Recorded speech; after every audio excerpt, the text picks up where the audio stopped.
Nako, heto na po mga kababayan, banggaan sa Senado. Jinggoy, panalo. Nako, Senator Jinggoy lumaban sa minority ha. Offer, hindi tinanggap. Nako, 11 hudas, napahiya mga kababayan. Nako, yan po ang ating alamin mga karabin natin patungkol po sa video ito. Pero bago po ang lahat, palike naman po ng video ito. Malaking tulong po yan. Maraming salamat po at eto nga mga kababayan. Bago po natin i-play yung video, eto pasadahan po muna natin itong mga nagte-trending na mga balita dito po sa social media. At syempre, di ba, bilang magkapatid mga kaubayan, hindi po maiwasan na hingian po ng komento si Senator JV Ejercito, no? Na kasama sa 11 hudas mga kaubayan, no? Trinahidor niya po ang kanyang kapatid na si Senator Jinggoy Estrada. Ayan mga kababayan, sabi po kasi dito sa ang balita ngayon na syempre bilang kapatid nalulungkot din ako at nalulungkot ako para sa kanya at sa kanyang pamilya. Kaya lang as public servant, kailangan hayaan natin umusad ang batas. Aray ko po, sir. No? Hindi mo ba naririnig yung sinasabi mo? Sabi po ng kapatid mo, kapag hindi po siya lumipat dyan sa inyo, ay tutuluyan siya, kakasuhan siya. Kaya nga nangyari, di ba?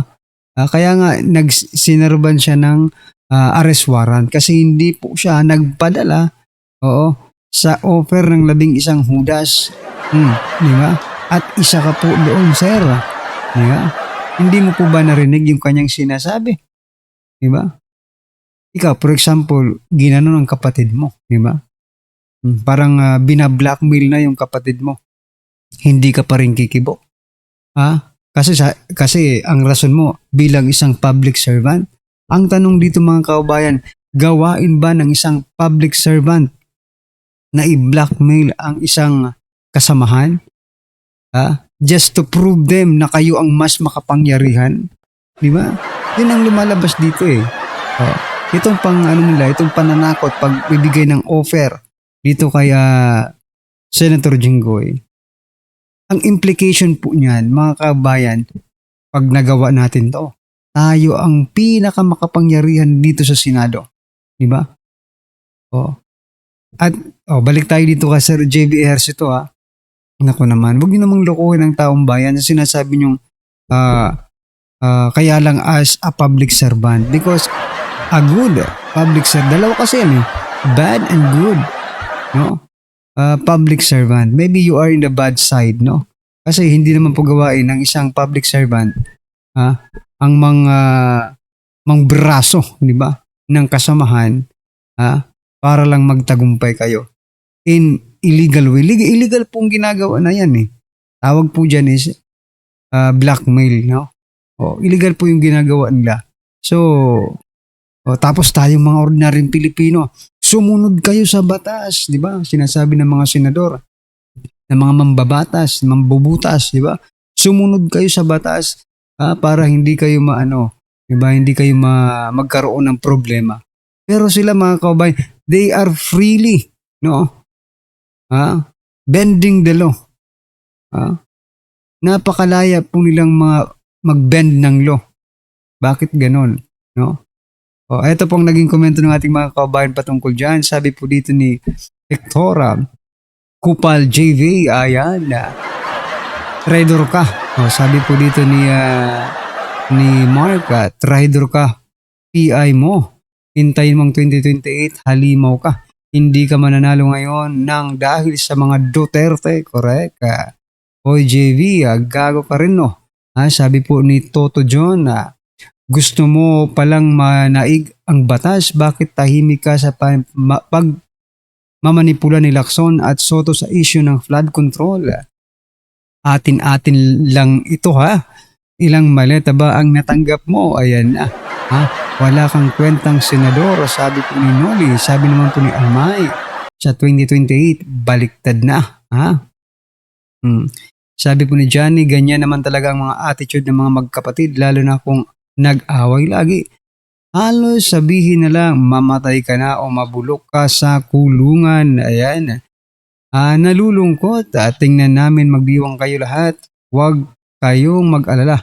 Ekis na kayong lahat sa amin sa botohan. Ayan mga kababayan, mukhang gaganti ang taong bayan.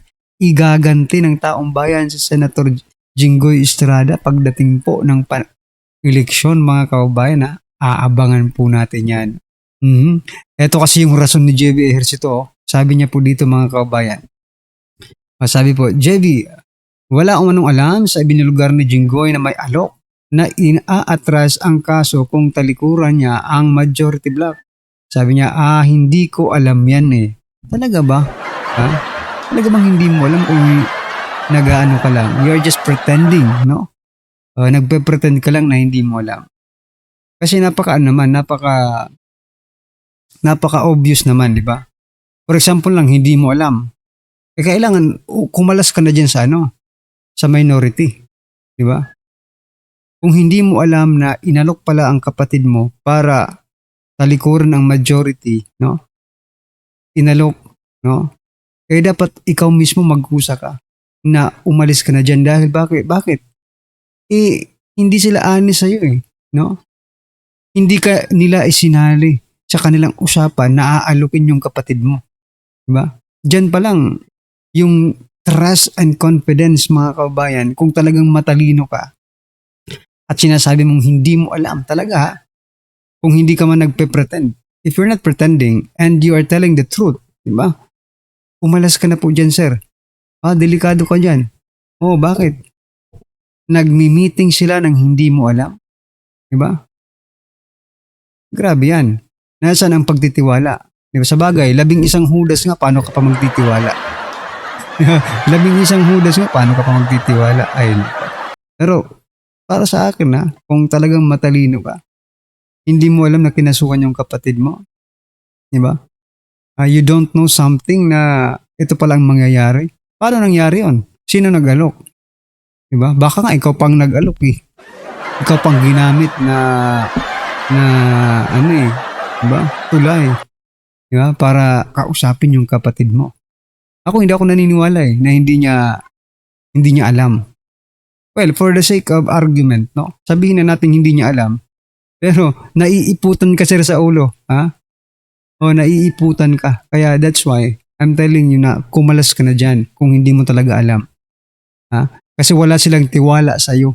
Yun po ang implication niyan, di ba? Nako. Mahirap bang intindihin yun? Diba? Madali lang intindihin yun mga kababayan yung talagang matalino ka. Di ba? Naiiputan ka na. They are telling lies and they don't trust you. Di ba? Sa pagkakataong ito. Tapos isisiksik mo pa yung sarili mo. Kumalas ka na. Pumunta ka na lang sa majority, no? May mapapala ka pa. Diba? It's not too late. Hindi pa po katapusan para magbago. Yun ay kung gusto lang naman magbago. Alright? Ano po ang inyong masasabi dyan mga kababayan? Just comment down below. At eto, bago po natin i-play yung video, eto muna. Parang ngayon lang, aray ko po. Every single Filipino experienced this, Pero para sa kanila, parang napakalaking issue. Eto, sabi po ni Erwin Tulfo, pinatayan kami ng aircon, pinatayan kami ng internet. Pero, pati yung aircon sa CR, pinatayan na rin, aray ko po. So what? So what are you trying to imply, no? Anong gusto mong sabihin sa taong bayan, no? Baka naputulan ng kuryente. Hindi kayo nakabayad sa Meralco. Diba? Teka lang mga kababayan, kaming mga ordinaryong Pilipino, nai-experience namin lagi yan. At palagi nga kaming nagre-reklamo sa mga Meralco, di ba? Palaging nagre-reklamo yung mga tao, bakit ganito? Every week may brownout, whole day pa. Aray ko po. Tapos sa inyo, ngayon lang, ganyan ka na, ngumakngak. Sabi mo nga di ba? Sabi mo nga, dapat kung ano yung nai-experience ng ordinaryong Pilipino, ganun din ang ma-experience nyo. Kasi, di ba, nung hindi pumapasok si Senator Bato, di ba? Nung inuhuli si Senator Bato, sabi nyo, sabi nila, yung mga ordinaryong Pilipino nga, pumapasok. di ba? Para magkasahod. Ngayon, ganun din ang ano namin sa inyo. Kami ng mga ordinaryong Pilipino, laging nagba-brownout. Dyan rin sa inyo, para ma-experience nyo naman. Di ba? So, I know. Sabi nyo, ang uwi naman ng reaction mo. Pero, diba, ganun talaga eh. Sabihin na natin, ganyan po ang nangyari. Di ba? Nagpapaawa sila sa Pilipino, sa mga Pilipino. Kayo lang kung maaawa kayo sa kanila. Itong 11 Hudas, maaawa kayo. Kahit siguro, patayan na lang kayo ng aircon habang buhay. Okay lang. Aircon pa kayo. Tapos yung mga boss nyo, yung nagpapakahirap para masweldohan kayo. Para mag-aircon kayo dyan. Tulo ang pawis sa pagtatrabaho.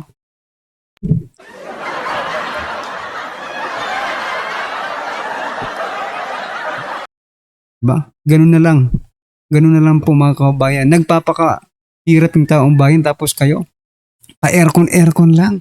Aray ko po. It's not fair. Diba? It's not fair mga kababayan. Ito pong naging komento ng ating mga kababayan patungkol dyan. Sabi po ni Melanie. No? Sana yun, si Melanie. Yan may nagko-comment kaya nagpapapagad. No? Ito, sabi po ni Elaine. Yeah. Naputulan siguro, hindi nakapagbayad. Ayan na. Yan yung sabi ko eh.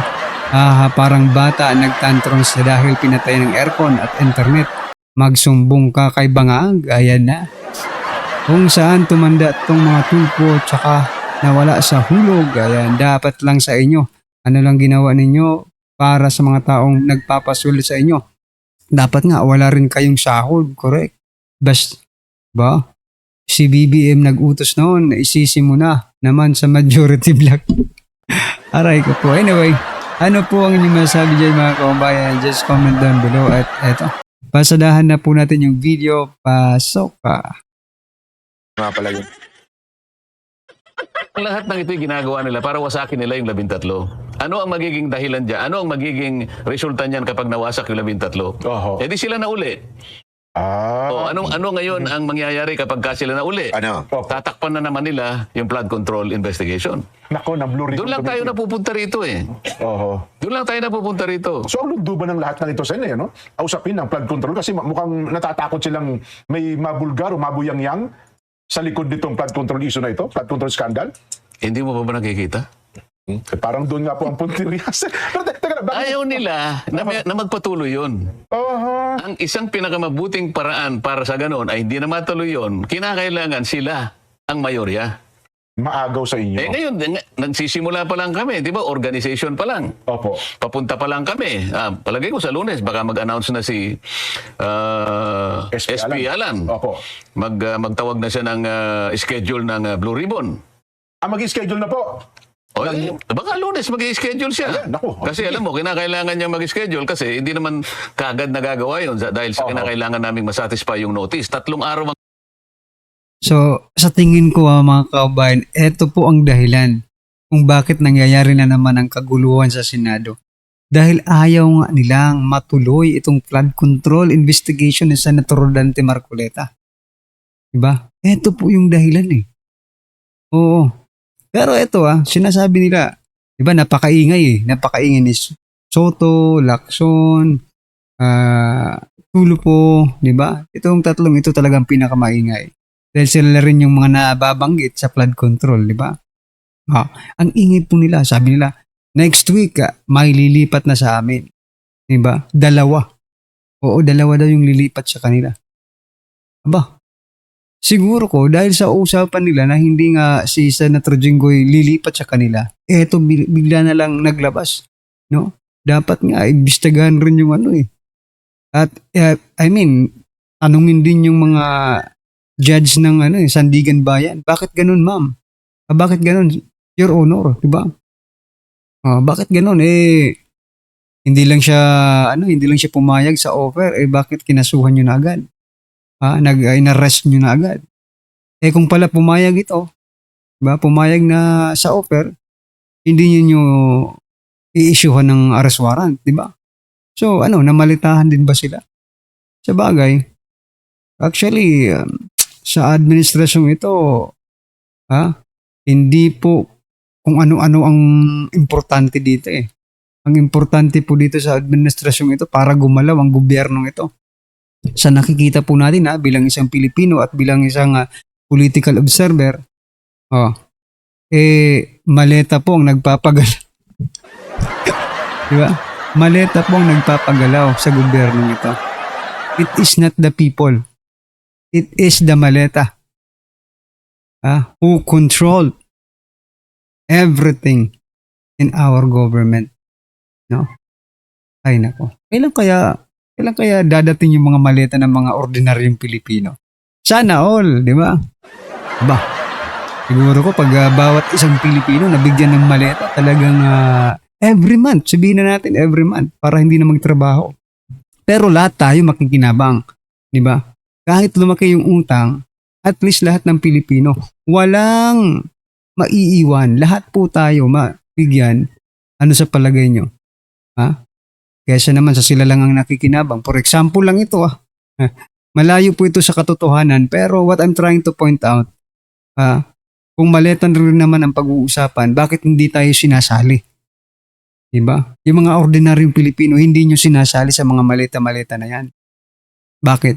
Mga pang-opisyal lang ba ng gobyerno ang maletang yan? Mapapatanong ka talaga eh. Mapapatanong ka po. Diba? Kung kasali ba ang ordinaryong Pilipino? Hindi siguro. No? Obviously, not. Diba? Kasi tingnan mo naman.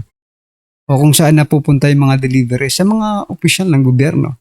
Ordinaryong Pilipino. Wala. Taga-pondo lang po tayo. Okay? Yan ang itatak natin sa ating isipan na this is not mind conditioning. This is real talk. Okay? Kaya wala tayong kapangyarihan to condition your mind. What we are talking here, no, mga kaubayan, taga-pondo lang po tayo sa kaban ng bayan na minamaleta ng mga hinayupak ng mga pulpolitikong yan. That is the reality. Anyway, ano po ang inyong opinion, reaction patungkol po rito, mga karibin natin, just comment down below. At syempre, huwag mong kalimutang i-like ang video ito. Malaking tulong po yan. At mga kaubayan, meron po akong lambing sa inyo. Nako, sa mga gumagamit po ng Facebook, ayan. Meron po tayong page, mga kaubayan, Pinas News Review. Mag-follow na po kayo. Kaya na maraming salamat po, mga kaubayan. Mga ano lang doon, mga shorts, no? Mga reels na express news. Impromptu kung magbigay ng reaksyon. Ayan, mga kababayan, kung gusto mo po yan, follow na po sa Facebook. Ayan Pinas News Review. Ganun pa rin, mga kababayan. Ako pa rin pong nagsasalita doon. Maraming salamat po.